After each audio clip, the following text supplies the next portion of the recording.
అందరికీ నమస్కారం। ఈరోజు వినాయక చవితి మీ అందరికీ కూడా వినాయకుడి యొక్క అనుగ్రహాలు ఎప్పుడు ఉండాలని కోరుతూ మీ అందరికీ కూడా వినాయక చవితి శుభాకాంక్షలు తెలియజేస్తూ మీ గోపాల్ అయ్యంగార్ శ్రీమతే రామానుజాయ నమః। ఈరోజు వినాయకుడి గురించి మనకు ఎన్నో ముఖ్యమైన విషయాలు ఈ కాలం పిల్లలకి ఈ జనరేషన్ వాళ్ళకి అర్థం కానివి ఎన్నో ఉన్నాయన్నమాట అందులో। కాబట్టి వాటి గురించి మనం ఒక్కొక్కటిగా తెలుసుకుంటే ఎంతో ఆశ్చర్యంగా ఉంటుంది। ముందుగా వినాయకుడి యొక్క జననం మనం ఎంతోమంది దేవుళ్ళ చరిత్రలు చదువుతూ ఉంటాం। ఈ మధ్య షిరిడి సాయిబాబాకి చాలా గుళ్ళు ఉంటాయి। షిరిడి సాయిబాబా ఎక్కడి నుంచి వచ్చాడో తెలియదు, వాళ్ళ అమ్మ నాన్న తెలియదు, అంటే జనాలకు ఒక మిస్టరీ అన్నమాట। అబ్బా ఇదేదో బాగుంది అంటే అమ్మా నాన్నలు లేకపోతే అలా వచ్చేస్తే నిజంగా అలా వచ్చేసాడేమో భూమి మీద, కానీ ఒక విచిత్రమైనటువంటి ఆ మాయలో ఆ ఫీలింగ్లో ఉంటుంటారు జనాలు।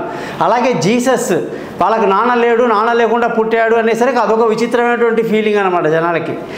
ఇవన్నీ కాకుండా మనం ఈ యొక్క వినాయకుడి యొక్క జననం కానీ తెలుసుకుంటే ఈయన పార్వతీ అమ్మవారి యొక్క అనుగ్రహంతో ఒక పిండితో తయారు చేసిన ప్రతిమగా ఉండి ఆ ప్రతిమకి ప్రాణం పోసినటువంటి బాలుడుగా ఉండేవాడు। అంటే ఆయన పుట్టుకనే చాలా గొప్పగా తండ్రి యొక్క సంయోగం లేకుండా చాలా పవిత్రమైనటువంటి అమ్మ వారి చేతిలో ఒక బొమ్మగా వచ్చి ఆ బొమ్మకి ప్రాణం పోసి తన ఏకాంత మందిరంలో ఉంటూ శివుని యొక్క ధ్యానం శివుని యొక్క ఆలోచనలతో ఉండేటువంటి పరిస్థితిలో గృహంలోకి ఎవరిని రానియకుండా ఉండడాని కోసం ఆ అబ్బాయిని కాపలా పెట్టి ఆ అబ్బాయి చేతిలో ఒక మంత్రదండం ఇచ్చి వాడికి కావాల్సినటువంటి తినడానికి అనేక పదార్థాలన్నీ కూడా చేసి పెట్టి ఇంట్లో కనీసం చీమను కూడా రానియకూడదు, నువ్వు నా ఏకాంతానికి ఏమాత్రం భంగం రాకూడదని తల్లి చెప్పటం। తల్లి అంటే పంచ ప్రాణాలు ఉన్న ఆ పిల్లవాడు తన తల్లి తనకు జన్మనిచ్చిందన్న గొప్ప ప్రేమతో పురుగులు కూడా రాకుండా అనేక రోజులుగా కాపలా కాస్తూ ఉన్నాడు। ఆ సమయంలో తపస్సు ముగించుకొని వచ్చిన శివుడు తను లోపలికి వెళ్ళాలని ప్రవేశించడానికి ప్రయత్నిస్తే ఈ పిల్లవాడు అడ్డుకుంటాడు। ప్రమద గణాలన్నీ కూడా ఈ అబ్బాయి చేతిలో ఓడిపోతాయి। అందరూ వెళ్ళి శివుడి దగ్గర మొరపెట్టుకుంటారు। ఆ పిల్లవాడు చాలా గట్టికూడండి, చాలా శక్తిమంతుడు, బలవంతుడు, లోపలికి రానివ్వట్లేదంటే శివుడికి బాగా ఆగ్రహం వచ్చేస్తుంది। ఆయన అంటాడు, చూడు బాబు నువ్వు చాలా ముద్దుగా ఉన్నావు, చిన్నగా ఉన్నావు, కాబట్టి నీ మీద నా బలప్రయోగం చేయడం నాకు ఇష్టం లేదు, కానీ నాకు ఎంత విసుగు వస్తుందంటే అనేక కాలం పాటు నేను తపస్సు చేసి నా భార్యని చూడడానికి వస్తామని నేను ఇక్కడికి వస్తే నన్ను లోపలికి వెళ్ళనీయకుండా నువ్వు చాలా నన్ను చికాకు పెట్టిస్తున్నావు। నాకు కోపం వచ్చిందంటే నేనేం నా పరిస్థితి వేరేగా ఉంటుంది, ఈ త్రిశూలానికి నీ యొక్క ప్రాణం బలి అవుతుందని చెప్పి ఆఖరికి శివుడి కోపానికి గురై ఆ పిల్లవాడు తన యొక్క శిరస్సును ఖండింపబడుతుందన్నమాట। ఆ తర్వాత పార్వతీదేవి తన యొక్క తపస్సు భంగమైందని బయటకు వచ్చి పిల్లవాడి మృతదేహం చూసి విలవెల్లాడిపోతూ ఆమె చేసే ఆర్తనాదాలు చేసే ఏడుపులకి బ్రహ్మ విష్ణువులు వచ్చి శివుడితో కలిసి జరిగిన రాద్ధాంతాన్ని తెలుసుకొని అత్యంత ప్రేమగా పెంచుకున్న ఈ పిల్లవాడిని మళ్ళీ బ్రతికించాలి అంటే ఖండించిన మొండెం పనికిరాదు। అప్పటికే గజాసురుడు తపస్సు చేసి ఆత్మలింగాన్ని తనలో దాచుకొని ఆ ఆత్మలింగాన్ని తేవడానికి కోసం వీళ్ళందరూ కలిసి బ్రహ్మ విష్ణు తన యొక్క బృందాలతో అనేక ప్రోగ్రాములు పెట్టి ఆ యొక్క గజాసురుని మెప్పించి అతని చేతనే ఆత్మలింగాన్ని మాకు కావాలని అడిగించి ఆ ఆత్మలింగం శరీరం నుంచి బయటపడగానే గజాసురుడు ఆ యొక్క ప్రాణాన్ని కోల్పోతూ చివరికి శివుణ్ణి వేడుకుంటాడు, నా శిరస్సుకు ఒక మంచి స్థానాన్ని కల్పించు తండ్రి అని।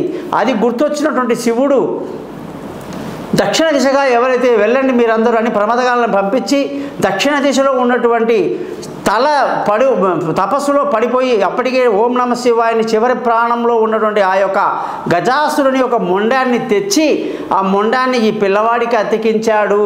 మరి అసలు రహస్యం ఇక్కడ ఈ జననం యొక్క రహస్యం చూడండి, పిల్లవాడి దేహం అయితే మానవ దేహం, కానీ శరీరం తల మాత్రం వినాయకుడిది పెట్టారు। ఇది ఎంతో అద్భుతమైనటువంటి ఆకృతి, అందుకే వినాయకుడి యొక్క ప్రతిమే మనకు చాలా ముద్దుగా ఉంటుంది। శిరస్సు మొత్తం వినాయకుడి యొక్క ఏనుగు యొక్క ముఖంతో శరీరం అంతా కూడా మానవ రూపంలో ఉండడం చాలా అద్భుతంగా ఉంటుంది। ఇదొక విషయం। ఇకపోతే అసలైన విషయాలు ఏంటంటే వినాయకుడి యొక్క శిరస్సు యొక్క ప్రత్యేకత ఏమిటి? ప్రపంచంలో ఎన్నో జంతువులు ఉన్నాయి. 84 లక్షల జీవాలని సృష్టించాడు ఆ పరమాత్ముడు. మరి అందులో అత్యంత శ్రేష్టమైన జంతువు ఏదయ్యా అంటే ఏనుగు. ఏనుగుకి ఎంత ప్రత్యేకత ఉంటుంది, దాని ఆకారం అంత గొప్పది, పరమ సాధు జంతువు అన్నమాట.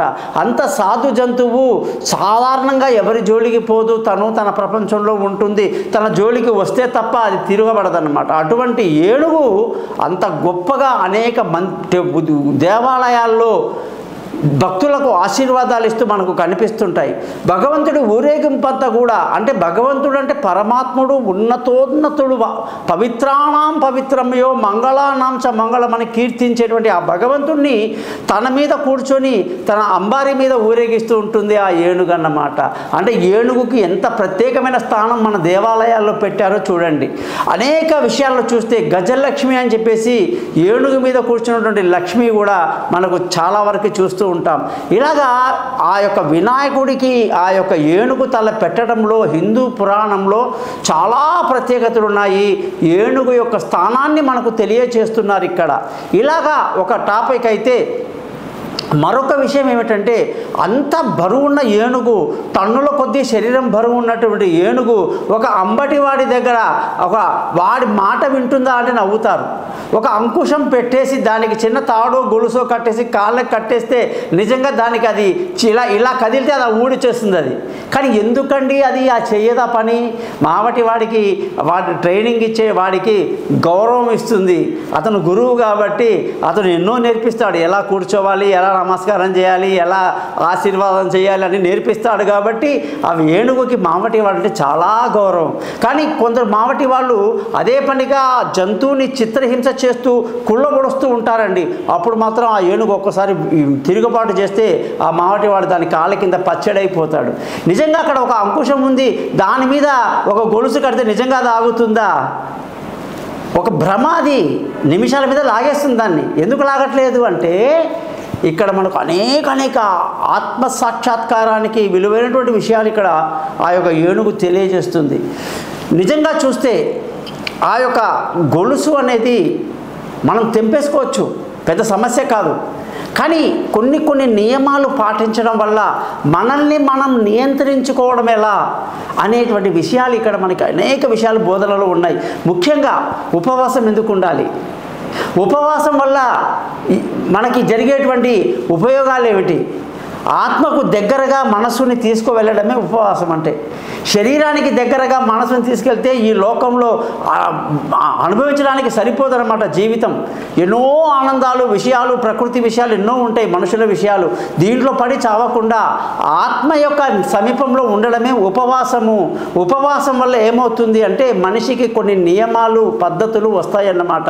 ఎప్పుడు పడితే అప్పుడు భోజనం చేయటం, ఎప్పుడు పడితే అప్పుడు పడుకోవటం, ఎప్పుడు పడితే అప్పుడు సంభోగంలో పాల్గొనడం, ఎప్పుడు పడితే ఎట్లా పడితే అట్లా బతకడం కాకుండా ఒక నియమం కోసమే ఈ యొక్క అంబటి వాడి దగ్గర అది తన వేషాన్ని వేస్తుందే కానీ నిజానికి ఆ ఏనుగు చేత కాదు. అలాగే మనం కూడా ఒక చిన్న అంకుశం లాంటిది, ఒక చిన్న నియమం అన్నమాట. నిమిషాల మీద నియమాన్ని తెంచేయచ్చు, పెద్ద పనేం కాదు. పొద్దున అనుకోవచ్చు వాళ్ళంతా ఉపవాసం ఉంటారని, కాసేపటికి మైండ్ మారవచ్చు. మంచి బిర్యానీ తిందాంలే, ఉపవాసం పోతే పోయిందనడానికి 1 సెకండ్ పడుతుంది. కానీ ఎవరైతే కఠినంగా ఆ యొక్క నియమాన్ని పాటిస్తారో వాళ్ళు విజేతలు అవుతారు, వాళ్ళు నియమాల్ని పాటించిన వాళ్ళు అవుతారు, అన్నిట్లో కూడా వాళ్ళు ప్రథమంలో ఉంటారని తెలుసుకోవాలి. ఇలాంటివి అనేక విషయాలు మనకి వినాయకుడి యొక్క జయంతి సందర్భంగా ఉంది. కాబట్టి వచ్చే ఎపిసోడ్లో చాలా విషయాలు తెలుసుకుందాం. మీ అందరికీ కూడా మరొకసారి వినాయక చవితి శుభాకాంక్షలు తెలియజేస్తూ మీ గోపాలయ్య గారు.